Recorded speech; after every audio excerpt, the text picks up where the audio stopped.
Shalom, shalom les élus, comment vous allez? J'espère que vous allez très bien. Moi aussi, je vais très bien. Je suis de retour après quelques semaines d'absence. J'avais laissé ma place au frère chez moi de l'Esprit Saint. Le frère, nous te saluons et nous te disons merci, merci, merci beaucoup parce que les 3 semaines passées ensemble, les 3 vendredis, ça a été un moment édifiant. C'est un moment été, c'est un moment qui a été rempli de l'Esprit Saint, je vais dire. Et nous avons appris beaucoup, nous avons été édifiés. Merci, merci beaucoup à toi. J'espère que vous avez aussi écouté les vidéos et que le Saint-Esprit va vous aider. Ceux qui savent pas, ceux qui posent les questions, comment on fait avec le Saint-Esprit, comment aussi, allez-y regarder. Mhm. Allez-y regarder. La personne qui vient me poser question encore là. J'y réponds pas. J'ai envoyé aller regarder les 3 dernières vidéos. Mhm. Oui, je suis de retour. Mhm. Écoutez, nous sommes dans le mois d'août, le 8e mois. Et j'espère que tout se passe bien dans ce mois d'août. Mais vous savez, la vie n'est pas comme une ligne droite. Rien n'est parfait. Il y a souvent des trous quand on marche sur une ligne. Souvent, la ligne, ça tombe, ça remonte. Ça fait des courbes, comme on le dit. Si vous voulez aussi, ça fait des vagues. Prenez ça comme vous voulez.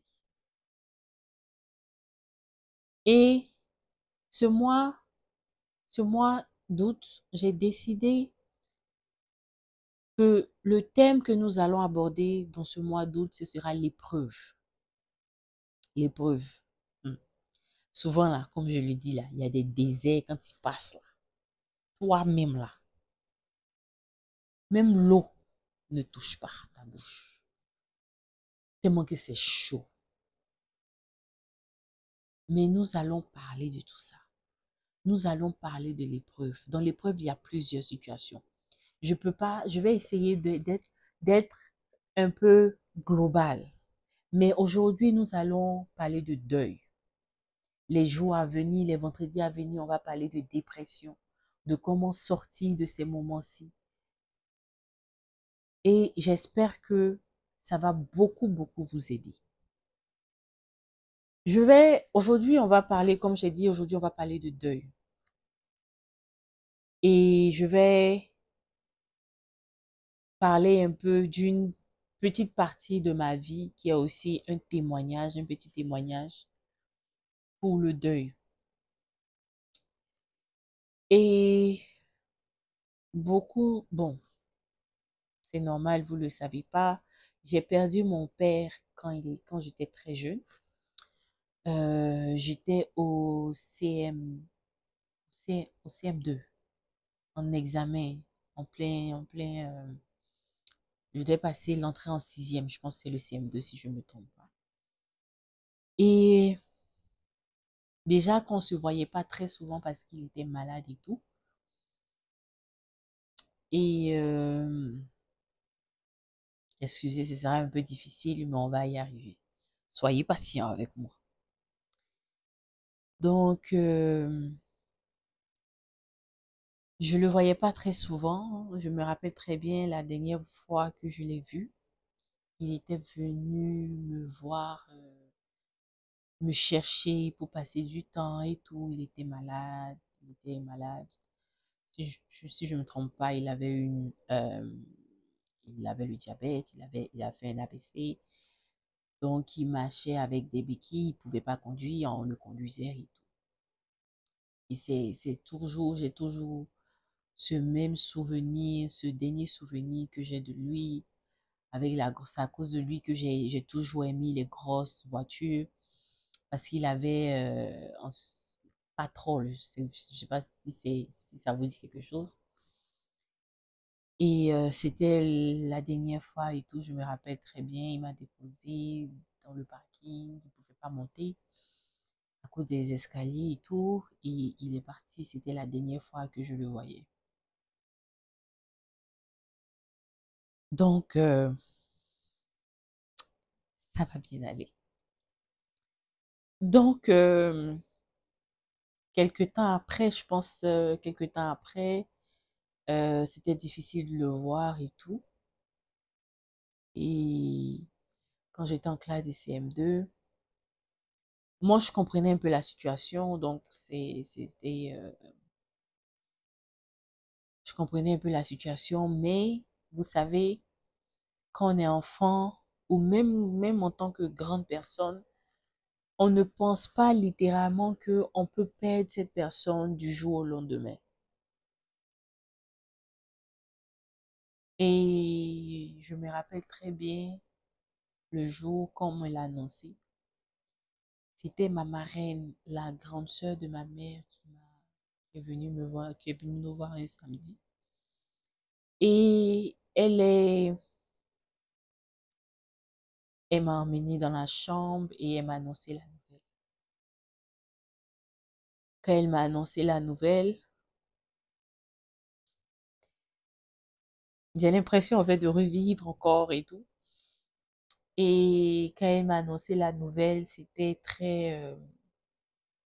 fut un choc parce que c'était la première personne. Vous voyez, vous entendez, oh, celui-là est décédé, celui-là est ici, celui-là est ça.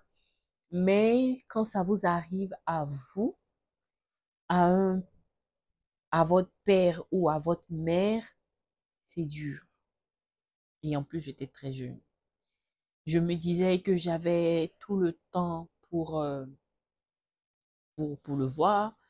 Je me disais, j'avais tout le temps pour partager certaines choses. Celui-là même qui allait m'accompagner à la mairie, vous voyez un peu. Et malheureusement, c'était pas le cas. Ça m'a pris du temps, ça m'a pris du temps. Et dès cet instant, j'ai fait blocage. J'ai fait blocage avec la mort, si je peux dire ça comme ça. Parce que je ne supporte pas les deuils, je ne supporte pas tout ce qui est en rapport avec la mort. Je ne, si je donne un exemple, excusez-moi, je suis un peu dans l'émotion, donc je vais à gauche, à droite.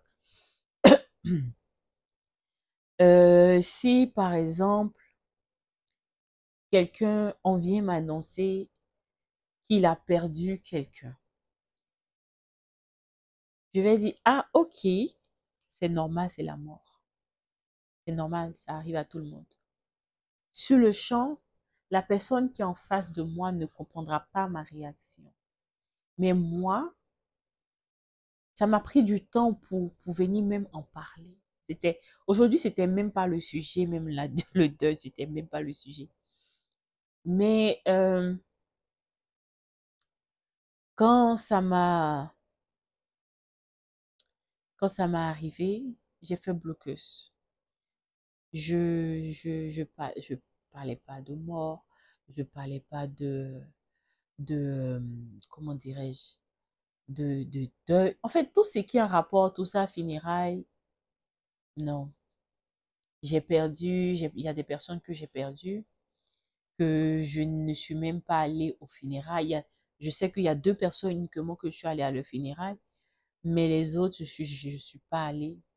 Et, et ça a été une grande douleur, une grande perte pour moi parce que, vous savez, quand vous perdez quelqu'un, le plus dur, c'est de ne pas assister aux funérailles.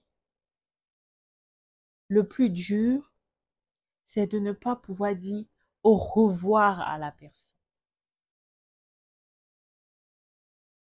Et c'est la vie, c'est comme ça, voilà.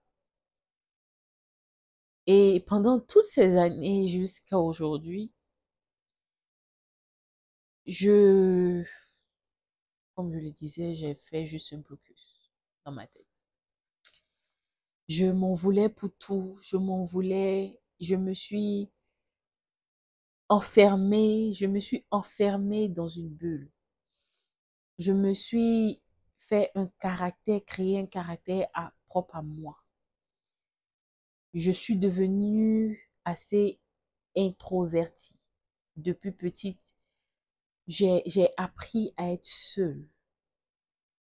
Depuis cette, j'ai décidé dans mon cœur que peut-être je mérite pas d'être heureuse. Peut-être c'était ma faute. À un moment, c'était vraiment ça, c'était ma faute. Et il y a des situations, pour ceux qui ne savent pas, j'ai étudié aux États-Unis. Et il y a des moments, c'était tellement dur, je me disais, s'il était là, s'il était là, est-ce que moi, la princesse, j'allais vivre comme ça? J'en voulais au monde. J'en voulais à ma famille. J'en voulais pas à ma famille. J'en voulais à ma mère. J'en voulais à tout le monde. Et le plus grand souci avec nous, surtout nous les femmes, qui perdons nos pères vite, on cherche toujours en fait la présence du père dans nos relations amoureuses. Ça a été un problème à tous les niveaux. Et ces derniers temps, je vais dire ces 2 dernières années, j'apprends parce que la douleur reste toujours. La douleur, l'amour, la douleur reste toujours. L'amour ne finit jamais, mais la douleur reste. Et comme je dis, c'est encore plus difficile quand tu n'as pas assisté aux funérailles. D'autres ne comprendront pas, mais moi je sais ce que c'est. Dis au revoir à la personne que tu aimes. Aujourd'hui, il y a des gens qui traversent des moments compliqués, comme le deuil, qui ont perdu le mari, qui se retrouvent avec les enfants, qui ont perdu aussi même leur femme, qui se retrouvent avec leurs enfants, qui ont perdu leur mère, leur père. Vous savez, dans Matthieu 5, chapitre 4, il est dit, heureux ceux qui ont le cœur brisé, car le Seigneur, car ils seront consolés. Juste vous dire que le Seigneur vous consolera. Demandez à l'Esprit Saint de venir vous toucher, de venir vous aider à surmonter cette épreuve. Parce que toute épreuve qui vient du Seigneur, il y a toujours des plans de bonheur à la fin.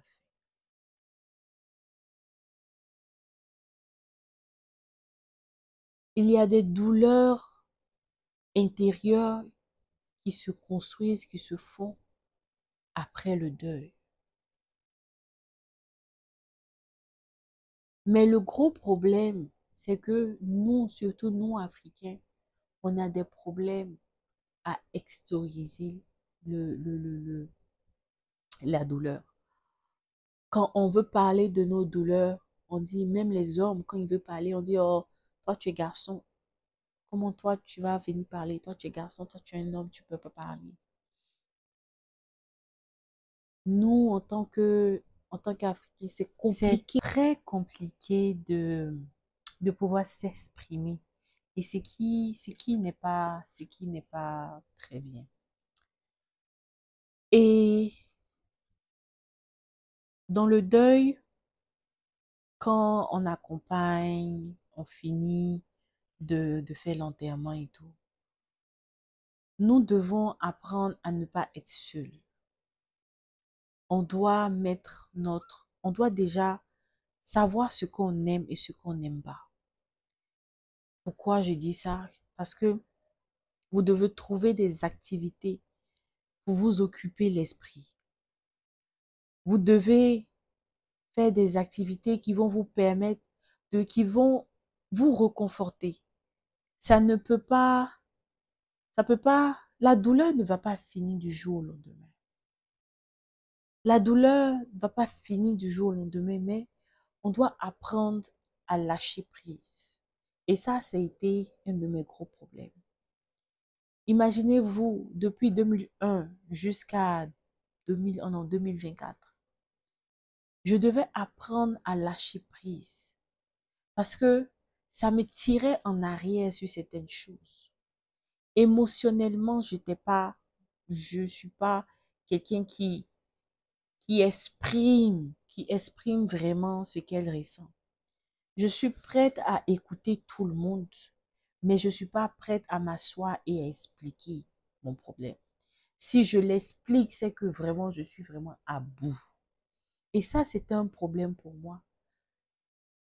C'est depuis mon chemin, mon chemin avec le Seigneur, la vie que j'ai commencé avec le Seigneur, que j'ai compris qu'en fait, il y a beaucoup de choses que cette perte a causé dans ma vie. J'ai cette, j'ai ce sentiment d'abandon. J'ai ce sentiment d'abandon. Je vais dire, j'avais ce sentiment d'abandon. Même si souvent ça revient, mais je rejette ça au nom de Jésus. Ce sentiment d'abandon où, quand, par exemple, je donne un exemple qui m'arrive très souvent, quand par exemple mon mari sort ou bien mon mari voyage, j'ai l'impression que il va disparaître. J'ai l'impression que il m'abandonne. Vous comprenez ce que je dis? Par le deuil, par la perte que j'ai eue, la perte de mon père, je me suis sentie abandonnée, ce qui a créé des douleurs intérieures, ce qui a causé des douleurs intérieures en moi. Ça a causé l'abandon. Genre, je me sens abandonnée pour tout et pour rien. Pour des choses les plus simples, moi, je me sens abandonnée. Mon mari voyage. Il ne m'appelle pas, ne serait-ce que dans les heures qui suivent. Je commence à me plaindre. Je me sens abandonnée. Et je suis dramatique comme personne. Tu m'aimes pas. Tu es où? J'envoie des longs messages pour quelqu'un même. Je ne sais même pas ce qui se passe là-bas. Mais si tu me vois, tu vas penser que cette fille-là, elle a été vraiment abandonnée. Même en amitié. C'est pour ça que je suis très loyale. Moi, je suis très loyale. Et quand je t'aime, je t'aime. Mais il suffit d'une chose. Il suffit d'une petite chose qui peut me blesser, qui peut atteindre mon cœur, mon âme. Aussitôt, je me déconnecte de toi et je m'en vais. Parce que pour moi, avec ce qui va se passer ou ce qui s'est passé, tu vas m'abandonner. Donc, mieux vaut partir. Et ça a toujours été un problème dans mes relations. En tant que ce soit amoureuse, que ce soit relation amicale, en général. On doit apprendre à lâcher, comme je disais, on doit apprendre déjà, à lâcher prise. À dire que on se retrouvera de l'au-delà, de l'autre côté. C'est peut-être dur. C'est peut-être dur de lâcher prise. C'est peut-être dur de dire je vais plus voir cette personne. Mais on doit dire merci Seigneur. Parce que c'est le Seigneur qui donne et qui reprend quand il veut. Apprenez deuxièmement à trouver ce que vous aimez, comme je l'avais dit. Vous aimez faire le tennis. Vous aimez jouer au tennis. Vous aimez jouer au basket. Vous aimez choper. Bon, choper aussi, tu as besoin d'argent. Donc, il faut travailler. Tu as besoin tu aimes voyager. C'est le moment pour toi de te découvrir, de découvrir autre chose. Troisièmement, il faut parler. Aujourd'hui, ce qui me plaît dans les églises, que ce soit catholique, que ce soit évangélique, vous avez des personnes spécifiques qui sont là pour faire des écoutes. pour vous aider dans ce processus. Parce que il faut, il faut aussi libérer ce qui est enfoui en vous. Libérer ce que vous avez envie de dire. Parler. Parce que souvent, je ne sais pas si c'est moi, hein, mais moi, quand il y a des personnes qui sont trop proches de moi, c'est compliqué de venir libérer ce que j'ai. Mais un inconnu, c'est plus facile parce que je me dis, on ne se verra plus demain. N'ayez pas honte de demander de l'aide. N'ayez pas honte de fléchir genoux et de demander au Seigneur de vous aider pendant ce processus. Parce que s'il vous a mis dans cette situation, c'est que vous pouvez traverser. Il n'y a pas un désert qu'on ne peut pas traverser. Mais il y a des déserts aussi qui sont secs. Le deuil, là, c'est un désert sec sans oasis, comme je le dis. Mais tu peux le traverser. Il va falloir que tu recommences à vivre, à prendre soin de toi. Tu vas commencer à t'aimer. Tu dois commencer à dire, bon, c'est la vie. J'aime. Je vais toujours faire des choses pour me rappeler de cette personne. Aller, par exemple, au cimetière, déposer des fleurs, prier pour cette personne. Mais toi aussi, tu dois vivre. Parce que si tu es sur terre, c'est pas pour te détruire, mais c'est pour vivre encore. Donc, on a toujours, comme je le dis, on a toujours ces douleurs-là qui ne finissent pas. Mais avec l'aide du Saint-Esprit, nous pouvons le faire. Demandez au Saint-Esprit que vous voulez puiser votre force en lui. Demandez au Saint-Esprit de vous aider à rejeter tous ces mauvais esprits, toutes ces douleurs intérieures.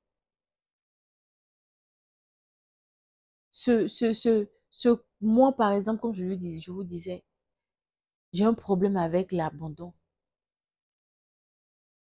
Mais je prie à chaque fois pour que le Saint-Esprit me guérisse de ça. Que je rejette tous ces esprits d'abandon, tous ces esprits négatifs, tous ces esprits, toutes ces idées même négatives, toutes ces idées mauvaises, négatives qui tournent dans ma tête. Parce que pendant que vous êtes là, vous pensez à cette personne, vous devez aussi vous pardonner parce que ça aussi, c'est un truc, moi, je ne m'étais pas pardonné. J'avais pas pardonné aussi à mon père. Parce que comme je disais, soit c'est ma faute, soit pourquoi il est parti. C'est que c'est sa faute. Qu'est-ce qu'il a fait et puis il est parti si tôt. Il fallait que je pardonne. Le pardon, ce n'est pas seulement pour celui qui a envie, mais libérer aussi le pardon. Le pardon, il est libérateur. Demandez pardon. Demandez pardon à vous-même. Libérez-vous. La douleur est inexplicable. Imaginez-vous, vous partagez votre vie avec quelqu'un pendant des années, l'amour fou. Vous avez même des enfants ensemble et vous perdez votre mari ou bien vous perdez votre conjointe. Vous allez tout recommencer à nouveau sans la personne. Ça fait mal. Mais comment tu vas te relever? Tu es peut-être couché, mais tu vas te relever. Aujourd'hui, pour moi, franchement, je vous le dis, je prie pour mes blessures intérieures parce que cette perte a causé beaucoup de choses. Mais chaque jour, j'apprends sur moi-même. J'apprends à guérir sur certaines choses, à rectifier certaines choses, à rectifier aussi certains mots qui sortent de ma bouche, à être plus positive dans ma tête sur certaines situations. Quelqu'un qui ne m'avait pas pendant 3, 4, 5 jours, j'ai dit, toi là, tu m'as abandonné. Mais en fait, tu oublies, souvent tu oublies que cette personne aussi peut être en train de traverser quelque chose que toi, tu ne sais pas.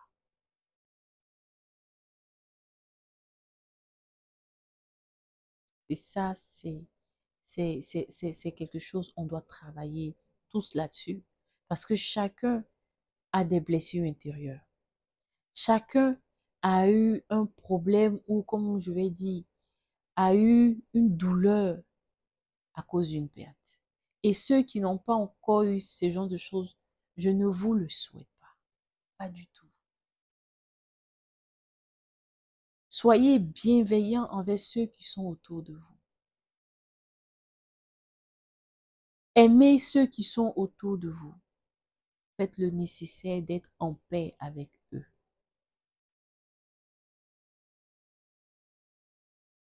Que l'amour de Dieu remplisse vos cœurs. Que le Seigneur touche les veuves, même les veufs et les orphelins. Que chacun de nous guérisse de ses douleurs intérieures.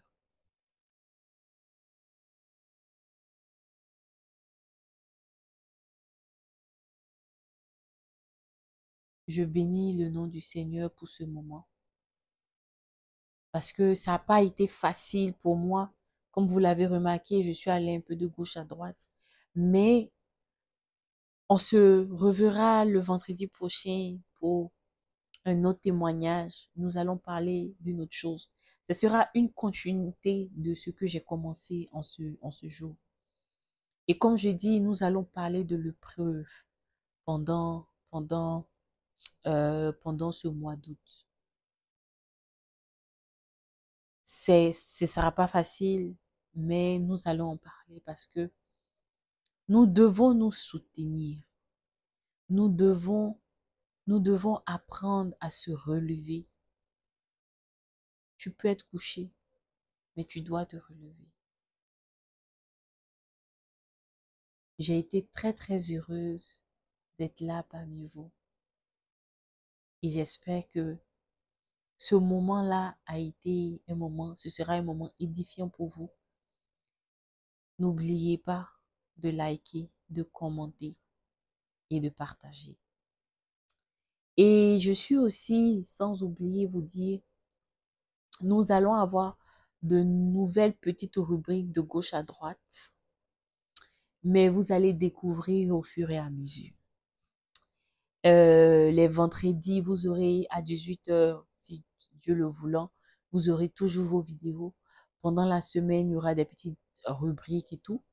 Et aussi, une chose, j'ai décidé l'esprit m'a poussé, il ne faut pas venir dire j'ai décidé ici, moi je connais rien. L'esprit m'a poussé à avoir cette merveilleuse idée de, de visiter certaines églises. C'est-à-dire chaque mois, ne serait-ce qu'une fois par mois, minimum une fois par mois, je vais essayer, ce qui n'est pas facile, de visiter une église. Nous allons découvrir l'église, nous allons partager les églises qui sont autour de nous. Et tous ceux qui veulent m'inviter, moi, je suis open, je suis ouverte. Pour ceux qui sont à Montréal, à Longueuil, La Salle et tout, je suis ouverte. Invitez-moi dans votre église. Je me ferai le plaisir de venir passer un moment avec vous. Même si ce sont des études bibliques et autres, moi, je suis là pour ça. On va partager et puis ça va me permettre aussi de partager avec tout le monde comment ça se passe dans certaines églises. Au moins, si ça peut intéresser d'autres personnes, parce qu'il y a des personnes qui sont là, qui veulent aller dans certaines églises, mais ils savent pas comment, ils ne savent pas par où commencer. Peut-être le fait de faire des petits vlogs peut intéresser ces personnes-là. Donc, invitez-moi, je suis ouverte. Vous avez mon courriel ou bien même me DM et je serai là. Je vous dis à la semaine prochaine. Passez un très bon week-end.